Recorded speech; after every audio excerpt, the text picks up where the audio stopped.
ကျွန်တော်ဓာတုဗေဒအတန်းထဲမှာဓာတ်ခွဲခန်းစမ်းသပ်မှုတစ်ခုလုပ်နေတုန်းသတိလစ်ပြီးကျမ်းပြင်ပေါ်လဲကျသွားခဲ့တယ်ကျွန်တော်မျက်လုံးဖွင့်လိုက်တော့ကျွန်တော်ရဲ့ဓာတ်ခွဲခန်းအဖော်ကကျွန်တော်အပေါ်မှာမတ်တက်ရက်ပြီးဟေ့လူမင်းခုလေးတင်လဲကျသွားတာလို့ပြောတယ်ဘာဖြစ်သွားမှန်းမသိလို့ကျွန်တော်ဝေခွဲမရပဲပက်ပက်လဲကိုကြည့်မိတော့တန်းလုံးကစိုက်ကြည့်နေကြတယ်ကျွန်တော်ရဲ့ဓာတုဗေဒဆရာမမစ်စစ်ဘရူဝါကလက်သီးတွေကိုတင်းဆုပ်ပြီးရှောက်လာတယ်ထဆန်းမင်းရဲ့အာယုံစိုက်ခံခြင်းနဲ့အမှုအကျင့်နဲ့ငါအတန်းကိုနှောက်ယှက်နေတာဒါပေမဲ့ကျွန်တော်သတိလစ်သွားတာပါတမင်လောက်တာမဟုတ်ပါဘူးသူဂယုမစိုက်ခဲ့ဘူးအဲ့ဒီအချိန်မှာပဲသူတခုခုကိုဖုံးကွယ်ထားတယ်ဆိုတာကျွန်တော်သိလိုက်ရတယ်သူကသူ့ရဲ့မတ်စုစာအုပ်ကိုစာပွဲပေါ်ရိုက်ချလိုက်တယ်ကျောင်းအုပ်ကြီးရုံးခန်းကိုတွားအခုချက်ချင်းကျွန်တော်ခေါင်းမူးမူးနဲ့ trap ပြီးထွက်လာခဲ့တယ်ကျွန်တော်ဘာလို့သူ့တန်းထဲမှာသတိလစ်သွားတာလဲနောက်ရက်မှာမစ်စစ်ဘရူဝါကနောက်ထပ်တခွဲခန်းစမ်းသပ်မှုတစ်ခုကိုပြင်ဆင်ပြန်တယ်ဒါပေမဲ့လမ်းတစ်ဝက်မှာတင်နှစ်ပွဲကျော်ကကလေးတစ်ယောက်လဲကျသွားတယ်ပြီးတော့သူ့ဖော်လဲမူးလဲသွားတယ်အဲ့ဒီနောက်ကျွန်တော်ဘေးကကောင်မလေးကတခွဲခန်းစာပွဲပေါ်သတိလစ်လဲကျပြီးဖန်ခွက်ကိုတိုက်ချမိသွားတယ်တခုခုတော့အကြီးကျယ်မှားယွင်းနေပြီဆိုတာကျွန်တော်သိလိုက်တယ်ရုတ်တရက်ကျွန်တော်လွန်အမင်းကောင်းမှုလာပြီးတကယ်လို့မထွက်သွားရင်ထပ်ပြီးလဲကျတော့မယ်ဆိုတာသိတာနဲ့ခွင့်တောင်မတောင်းပဲစာတင်ခန်းထဲကနေပြေးထွက်ခဲ့တယ်အဝေးကနေစာတင်ခန်းပြတင်းပေါက်ကတဆင့်ကျွန်တော်လမ်းကြည့်နိုင်ခဲ့တယ်နောက်ထပ်ကလေး၃ယောက်သတိလစ်သွားပြီးမစ်စစ်ဘရူဝါကသူ့စာပွဲမှာလက်ပတ်ရက်နေပြီးသူတို့ကိုကူညီဖို့ဘာမှမလုပ်တယ်လို့လှုပ်လဲမလုပ်ဘူး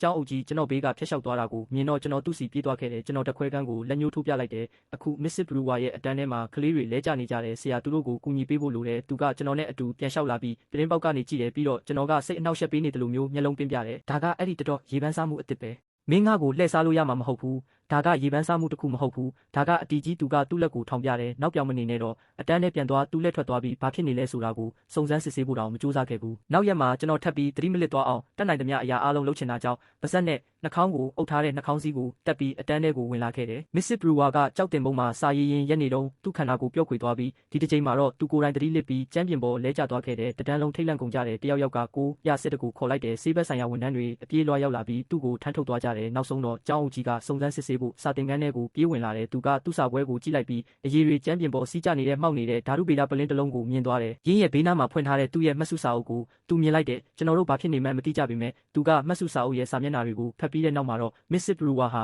မင်းတို့အပေါ်မှာဘယ်လိုတက်ရောက်မှုရှိမလဲဆိုတာကိုကြည့်ဖို့တခွဲခန်းစမ်းသပ်မှုတွေကိုအစိတ်ခတ်နေခဲ့တာလို့နောက်ဆုံးတော့ရှင်းပြခဲ့တယ်မင်းတို့တွေကတယောက်ယောက်သတိလစ်သွားတိုင်းသူကအဲ့ဒါကိုမှတ်တမ်းတင်ထားခဲ့တယ်နာမည်တွေရက်စွဲတွေစိပမာဏတွေသူ့စာပွဲပေါ်မှောက်ကျသွားတဲ့ပလင်းကကျွန်တော်တို့ရဲ့စမ်းသပ်မှုတွေထဲမှာသူ့ထက်နေကြအစိတ်ပဲဖြစ်တယ်ကျွန်တော်တို့ကသူ့ရဲ့ចောင်းသားတွေမဟုတ်ကြဘူးကျွန်တော်တို့ကသူ့ရဲ့တခွဲခန်းကျွတ်ဖြူတွေဖြစ်ခဲ့ကြတာဒါပေမဲ့သူကဘာလို့အဲ့လိုလုပ်ရတာလဲလို့ကျွန်တော်မေးလိုက်တယ်ကျောင်းအုပ်ကြီးကပခုံးတွန်းပြတယ်ငါထင်တာတော့သူကသူ့ចောင်းသားတွေကိုမုံယုံတက်တက်ပဲနေမှာ